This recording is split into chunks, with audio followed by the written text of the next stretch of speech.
let's talk about the differences between stress and burnout. Now, we all know stress.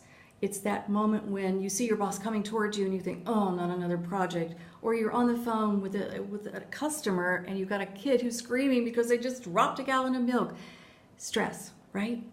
We all know stress. Stress tends to be temporary, but sometimes we're in positions where it becomes chronic. It goes on and on and on, and then it takes a physical toll. That's the problem with stress.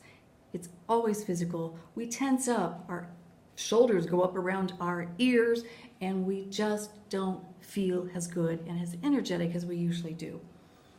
The problem with stress is when it continues, when it's chronic, it gets even worse.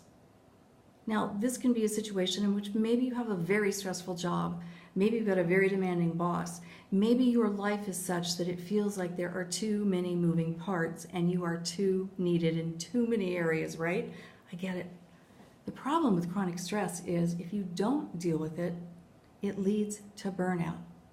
Now, whereas stress tends to be more physical, although we do get a little bit irritated now and then, the problem in burnout is you don't care. You have lost your motivation, and it feels very wearing.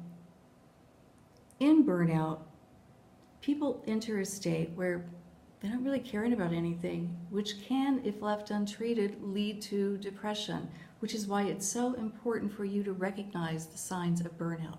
When you are burnt out, you're not interested in your job, you're not initiating things, chances are you are isolating yourself from coworkers in particular. And when these things happen, you care less and less. So you can see why it becomes a really big problem. Now, one of the things that you can do around burnout is talk to somebody. Make sure you talk to your loved ones. Make sure they understand where you are and how you feel. It's not just a case of I hate my job. Although you may hate your job, it may be a case of I need to do something differently in my life and I may not know what. So make sure you are talking to your loved ones. And if your loved ones don't quite get it, then look to a professional. They're used to dealing with this. I'm used to dealing with this. Been there in the burnout phase, had to come back from it. You can do it. So talking is going to be the most helpful thing. Try talking to your coworkers as well. Now, you may not want to go over there and tell them, I'm really burnt out, I hate this place, but strike up smaller conversations. Just get yourself back into the office. The other thing that you can do, sometimes this one's hard, limit your contact with negative people.